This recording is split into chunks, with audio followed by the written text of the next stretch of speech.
Jens de Valka, vienīgais Latvijas YouTube idiots. Čapinieks tautiet, te Jens de Valka, vienīgais Latvijas YouTube idiots un dēm! Vot šitas mani bļēģi uzjundīja. Un kāpēc uzjundīja? Es zinu, ka pēc šitā te neviens necels nekādu brēku. Būs pohuļi. Bet labi, viss pēc kārtas.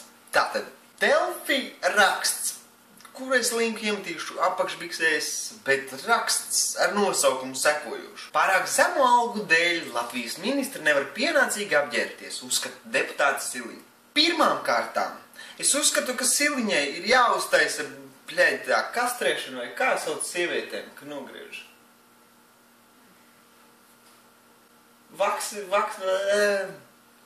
Kroč, viņiem vienkārši vajag zābaku pa ģīmi, bļeļ. Tā ir nekaunība, tā ir iespļaušana cilvēku sejās, vistiešākajā veidā.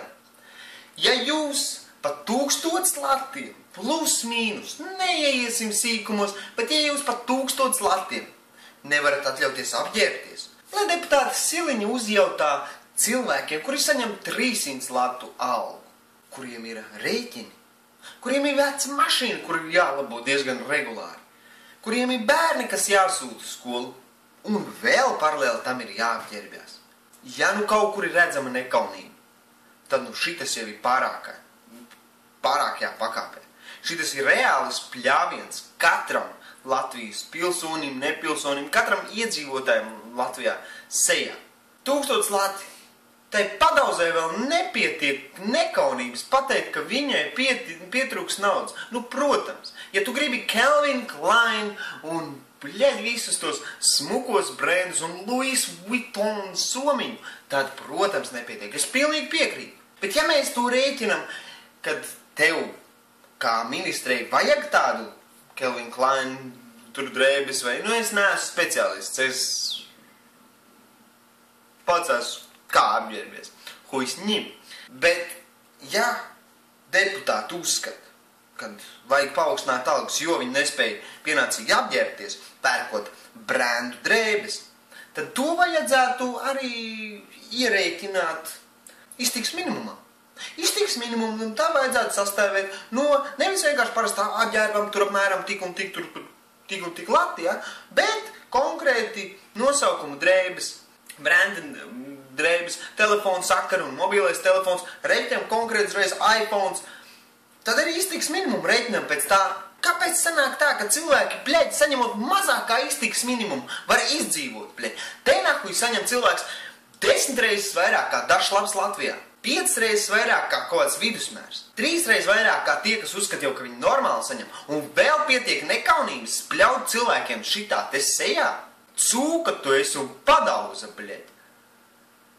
Ja kāds zina, kur atrast viņas telefona numuru, es ļoti vēlētos, lai jūs man atsūtītu, es ļoti vēlētos uzvanīt viņai un pajautāt, vai viņai tiešām nav kauna. Un es ieteiktu vēl visiem šitādu katru izgājienu atcerēties, katrās vēlēšanās. Jo pēc tam šitie pideri tiek salikti ministri, tiek salikti no tām partijām, kuras jūs jobanie pideri ievēl. Un vēlēt nedrīkst neiet, jo tāds saskaņas centrs tiks. Bet to ir cits tās, par to jau es esmu teicis. Man ir pohuj, mūsu paši latvieši mūs apzog trakāk, kā tāda Krievu mūs spētu apzagt nākošajos 10 gados. Būsim pieauguši, bļeļ. Cik tālu mēs vēl iesim? Un tad viņi teiks, ārprāts, mums pietrūks naudas, kam vēl? Kam vēl? Internetam, bļeļ, optiskajam pa 300 latiem mēnesī? Nu, tu kam vēl jābūt, lai tu vidusmēri idioti pateiktu, bļeļ, bet tas varbūt nav godīgi. Tagad tas visi noklusēs, jā, komentos tur pavārīsies, jā, kāds tur gudri kaut ko pateiks. Neviens jau no viņiem nelas to komentus. Viņiem jau visiem ir pohuj, ko jūs tur sakat, kā jūs tur domājat, kas tur ir pa komentiem, nospļauties to visu. Bet man, pa to, ka es brīvības pieminieku, es neesmu nojaucis, es esmu tikai uztaisījis sarkasmu, bet es jau esmu valsts ienaidnieks numur 1. Jūs nepateicīgie cūkas, bļeļ.